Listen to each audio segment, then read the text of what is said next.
You can't make any, and I will add, expression or language illegal in America because we can all express ourselves. And if you take that right, that freedom away from one person, you take it away from everyone. Nerderotic.com. Greetings, everyone, wherever you are. I hope life is treating you well. We need to talk about Star Trek Discovery and Walter Mosley. There has been an update. He has given an interview with MSNBC, and, well, we get a little more insight into what is going on with the awful Star Trek Discovery. But before we get started, first I would like to thank Jack Beers for passing this my way on Twitter. Thank you. Go ahead and give him a follow. If you like what I do, please consider subscribing, liking, and sharing the video. I need your help now more than ever since there was an algorithm change at YouTube that benefits the big corporations, but the independent voices are not getting the traction they once were. So if you would do this with your favorite YouTuber, I'm sure they would appreciate it as well as much as I would appreciate it. Thank you very much for your time. Now on to the video. Again, Walter Mosley gave an interview with MSNBC, and he talks about what led him to write the op-ed. And we also got an article from Kareem Abdul-Jabbar, of all people, in the Hollywood Reporter that's pretty damn insightful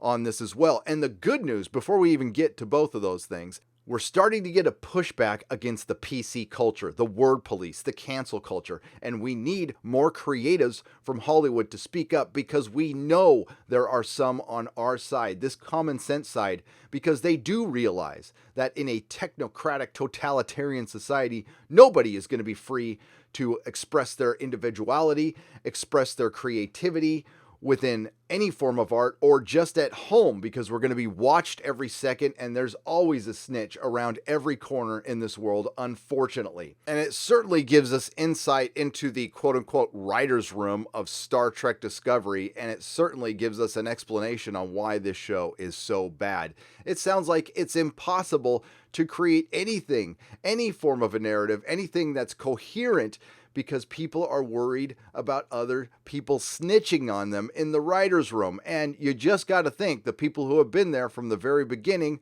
might be the ones that had something to do with this. And you also got to think that this is a good way to get rid of your competition. Walter Mosley, with decades of writing experience and decades of creative experience, probably made them look pretty bad. So this is just my opinion, but when people feel threatened, well, they can now get rid of their competition by anonymously snitching on them. And this must have been just a humiliating experience for this veteran of Hollywood. And it probably had something to do with him quitting as well. But he also provides context within this interview why he was talking about the police, why he was telling this story, why he was dropping the N-word. Well, apparently in the writer's room, everybody was exchanging stories. So as a group of people exchanging stories about their interaction with the police, what this has to do with Star Trek, I'm not really sure, but some little snowflake in the room either walked by or it was somebody he was talking to, ratted him out and couldn't talk to him face to face. I think that's the general culture at Star Trek, and they basically say that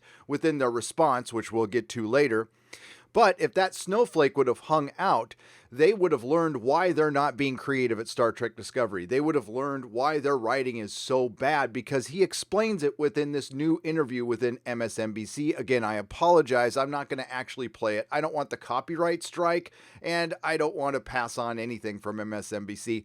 But I do thank them for interviewing Walter Mosley, because, again, there is some wisdom in what he has to say. Now, he recounts his story with HR, and he elaborates on it a little bit. To briefly recap, he had no idea what he did wrong until he got a call from HR explaining to him that he could not say the N-word. And again, I transcribed this myself from the interview, so I did the best I could. You can't say that word. You can write it in a script, but you can't use it in the room. And he gave me other things, like he said, there are words, if you use them, we might fire you like that. I went, this is so awful. I mean, it's bad in the writer's room where you have to be creative, be able to talk. You have to be open and loose, but it's bad anywhere when you want to stop somebody from being able to express themselves. And the interesting timing of this news is that it covers some topics that I cover on this channel: free speech, free expression, and Star Trek Discovery sucking. Now, initially, I thought Star Trek Discovery sucked because the writers didn't have any talent and they have no sci-fi experience. But now it looks like they have no life experience.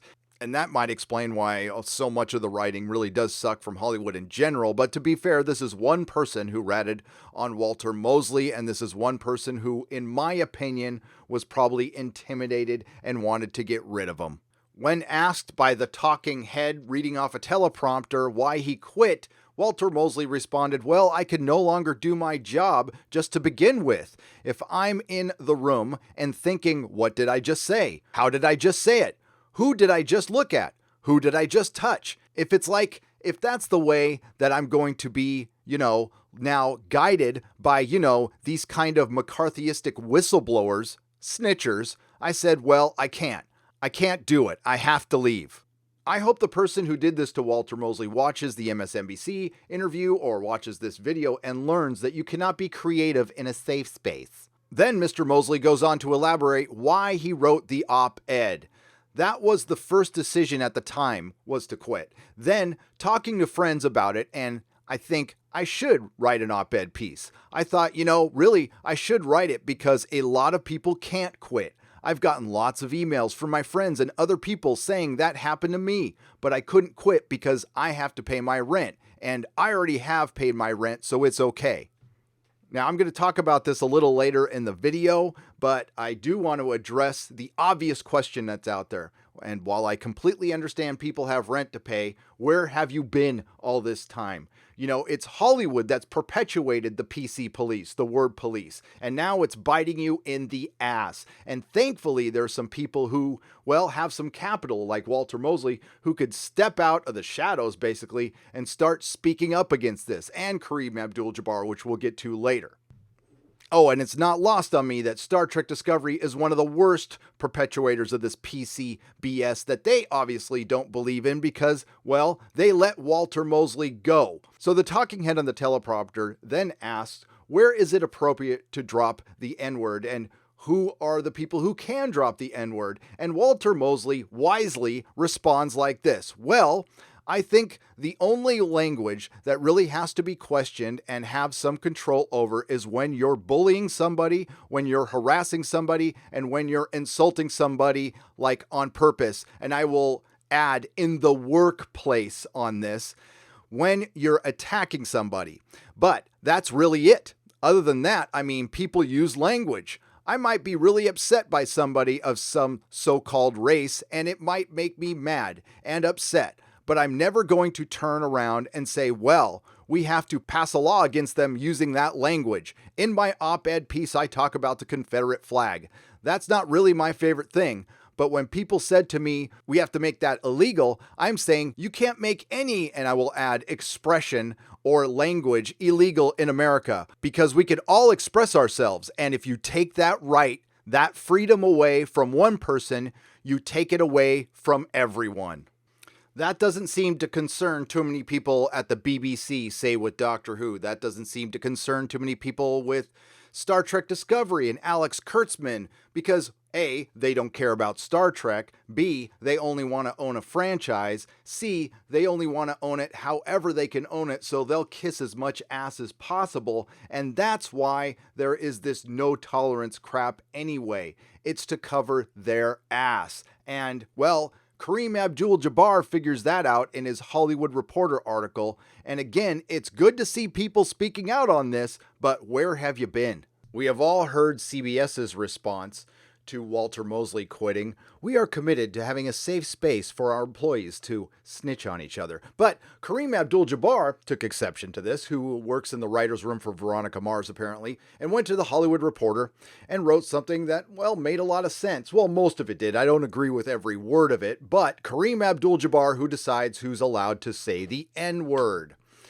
Walter Mosley's recent New York Times article, Why I Quit the Writer's Room, detailing his contentious interaction with the HR department of Star Trek Discovery, a major entertainment studio CBS, that led to his quitting, should be required reading for every American, and I totally agree with that, because it addresses what constitutes free speech in the workplace, in schools, and in the arts. To summarize, Mosley was telling a personal anecdote in the writer's room of CBS's Star Trek Discovery. I just told a story about a cop who explained to me on the streets of LA that he stopped all N's and P neighborhoods, and we've all heard that.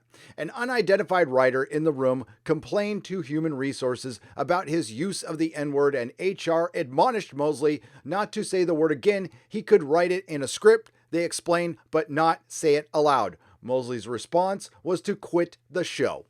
Yes, there's some repeated information there. It's so we could get to this. There's all kinds of crazy in that previous paragraph.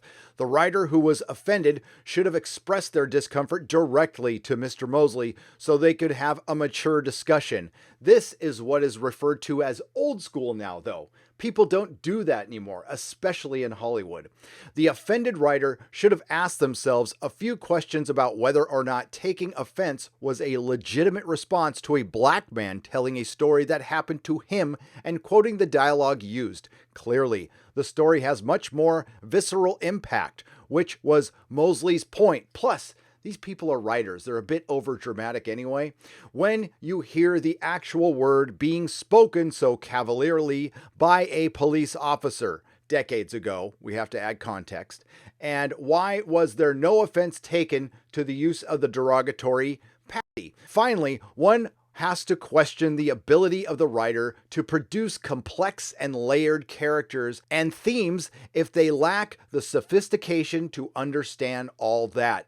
Absolutely agreed. That's why Walter Mosley quit. He said as much. That is why Star Trek Discovery sucks. People don't feel free to write. Plus, they don't have the talent. That's pretty clear. And anybody who has talent won't go there. They probably know. This is probably known within the industry. And, well, what I've heard so far, it kind of is. There is a lot of evidence to back that up. Maybe Walter Mosley wasn't in those circles and didn't know, and maybe a friend should have warned him, but he found out pretty quickly. And, well, he did a great thing by letting the world know. Of course, there's the schadenfreude of Star Trek Discovery. I'm enjoying the hell out of it. I'm not going to lie. But this is also... it also plays into the other themes, the thing I've been talking about a little bit, with the Dave Chappelle thing over the last week, about cancel culture and word policing and political correctness. And I've been talking about that since the Doctor Who days. HR's response is predictable because their language policy, like so many other rules in the workplace and schools, is based on the one-size-fits-all condom of policies. Zero tolerance. Zero tolerance sounds like a strict ethical stance, but in reality, it's a lazy position created so institutions can appear culturally sensitive while just really trying to legally cover their asses. And that can certainly be related to YouTube. However, zero tolerance in anything related to free speech is antithetical to democracy and is destructive to promoting open discussions about important issues. What makes the American judicial system the foundation of our democracy is the realization that actions cannot be judged outside of context. And there is an episode called Context is for Kings in Star Trek Discovery Season 1, and that title would really apply to what we have been talking about in a couple of ways, but I doubt the Star Trek Discovery writers would even understand that.